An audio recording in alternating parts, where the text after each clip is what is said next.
అందరికీ నమస్కారం అండి. నా పేరు తిప్పిరెడ్డి నాగార్జున రెడ్డి, రాయలసీమ యునైటెడ్ ఫోర్స్ రాష్ట్ర అధ్యక్షుడిని. ఇప్పుడు జరగబోతున్నటువంటి ఎన్నికలలో ప్రత్యేక రాయలసీమ రాష్ట్ర నినాదంగా ఈరోజు అనంతపురం పార్లమెంటు స్వతంత్ర అభ్యర్థిగా పోటీ చేయబోతున్నాను.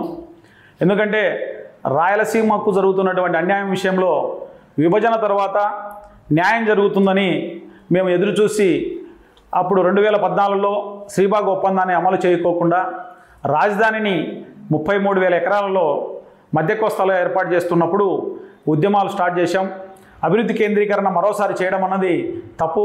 1956 తర్వాత వచ్చిన పాలకులందరూ కూడా హైదరాబాద్ ప్రాంతాన్నే అభివృద్ధి చేయడం వల్లనే తెలంగాణ విభజన జరిగిందని మేము అప్పుడు కేంద్రం వేసినటువంటి శివరామకృష్ణ కమిటీ కావచ్చు, శ్రీకృష్ణ కమిటీలో కూడా మేము విన్నవించడం జరిగింది రాయలసీమ ప్రాంతంలో అన్ని జిల్లాల్లో కూడా. కానీ పాలకులుగా వచ్చినటువంటి వారు ఏకపక్ష నిర్ణయాలతో మరోసారి అభివృద్ధి కేంద్రీకరణ చేయాలని ఆలోచనతో ముందుకు పోయినప్పుడు మేము 2014 నుంచి కూడా ఇష్యూ బేస్డ్గా అంటే రాజధాని విషయంలో కావచ్చు, హైకోర్టు విషయంలో కావచ్చు, ఎయిమ్స్ హాస్పిటల్ను అనంతపురం నుంచి మంగళగిరి తరలించినప్పుడు కావచ్చు, అంతేకాకుండా తిరుపతిలో యూపీఏ గవర్నమెంట్ శంకుస్థాపన చేసినటువంటి క్యాన్సర్ హాస్పిటల్ను గుంటూరుకు తరలిస్తున్నప్పుడు కావచ్చు, 120 జీవో తీసుకొచ్చి ఆ యొక్క పద్మావతి మెడికల్ కాలేజీ ఆడబిడ్డల యొక్క మెడికల్ సీట్లను ఆ యొక్క జనరల్ చేసి కోస్తా ప్రాంతానికి దారాదత్తం చేస్తున్నప్పుడు కూడా మేము కోర్టుల ద్వారా కూడా న్యాయం జరిగే విధంగా 120 జీవోను రద్దు చేయడం కూడా జరిగింది. ఇలాంటి అన్ని విషయాల మీద ఆ రోజు మేము పోరాటాలు చేసుకుంటూ వచ్చినాం.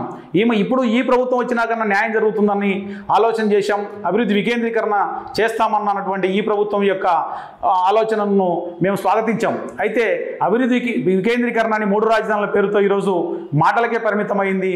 ఈరోజు కర్నూలులో న్యాయ రాజధాని ఏర్పాటు చేయకపోవడం కాకుండా ఈరోజు రాయలసీమ ఎత్తిపోతల పథకం కూడా నిర్మాణం చేపట్టలేదు. అన్నీ కూడా కోర్టులో ఉండడం వల్ల మేము చేయలేకపోతున్నామని చెప్పేసి ఈ ప్రభుత్వం చెప్తా ఉంది. మరి రాయలసీమ ప్రాంతానికి కావాల్సింది కోర్టులో ఉందా లేదా, లేకుంటే ప్రాజెక్టు కట్టనీయకుండా అడ్డుకుంటున్నారా? ఇవన్నీ కాదు. మాకు కావాల్సింది అభివృద్ధి, మాకు కావాల్సింది ప్రాజెక్టులు కట్టి నీళ్లు కావాలా. వీటి మీదనే రాయలసీమ ఉద్యమకారులు స్పష్టంగా ఈరోజు అన్ని రాజకీయ పార్టీలకు కూడా నివేదికలు ఇవ్వడం జరిగింది, అందరికీ కూడా విన్నపాలు ఇవ్వడం కూడా జరిగింది. అయితే ఏ రాజకీయ పార్టీ కూడా స్పష్టంగా ఈ రోజుటి కూడా రాయలసీమ ప్రాంతానికి ఒక ప్రాజెక్టు కడతాం, అదేవిధంగా ఒక కడప ఉక్కు పరిశ్రమ కడతామని చెప్పేసి స్పష్టంగా చెప్పే రాజకీయ పార్టీ ఈరోజు కనుసూపు మేర కనపడడం లేదు. కాబట్టి దీన్ని మేము తీవ్రంగా పరిగణించి రాయలసీమ యునైటెడ్ ఫోర్సు ఈరోజు ప్రత్యేక రాయలసీమ రాష్ట్రం నినాదంతో అనంతపురం పార్లమెంటుకు ఈరోజు పోటీ చేయాలనుకుంటున్నాం. ఎందుకంటే కేంద్రంలో ఇప్పుడు ఇండియా కావచ్చు, ఎన్డీఏ కావచ్చు, హంగ్ వచ్చే పరిస్థితులు కనపడతా ఉన్నాయి సుస్పష్టంగా. అక్కడ ఒక ఎంపీ సీటు కూడా కీలకంగా మారుతుంది. గతంలో చూసాం, వాజ్పేయి గవర్నమెంట్ కూలిపోవడం కేవలం ఒక సీటుతోనే జయలలిత గారు ఆ రోజు కూలినటువంటి విషయాన్ని కూడా చరిత్ర మనకు తెలుస్తూ ఉంది. కాబట్టి అనంతపురం ఎంపీగా రాయలసీమ ప్రత్యేక రాష్ట్ర నినాదంతో గెలిచినట్లయితే మనం కూడా అక్కడ ప్రత్యేక రాష్ట్రాన్ని సాధించుకునేదానికి అవకాశం ఉంటుంది, మన రాయలసీమను రక్షించుకునేదానికి అవకాశం ఉంటుంది. ఈ యొక్క రాజకీయ పార్టీలన్నింటినీ మనం నమ్మడం వల్ల విభజనకు లేఖలిచ్చినటువంటి రాయలసీమకు సంబంధించి విడగొట్టి అందరూ కూడా సర్వనాశనం చేశారు. కానీ రాయలసీమను రక్షించాలని చెప్పేసి విభజన చట్టంలో ఉన్నటువంటి బుందేల్ఖండ్ తరహా ప్రత్యేక ప్యాకేజీని కావాలని చెప్పేసి ఏ రాజకీయ పార్టీ కూడా ఉద్యమం చేయడం లేదు. కడప ఉక్కు పరిశ్రమ కావాలని చెప్పేసి ఏ రాజకీయ పార్టీ కూడా రాష్ట్ర వ్యాప్త ఉద్యమం చేసినది ఇంతవరకు ఎవరికైనా చూడలేదు.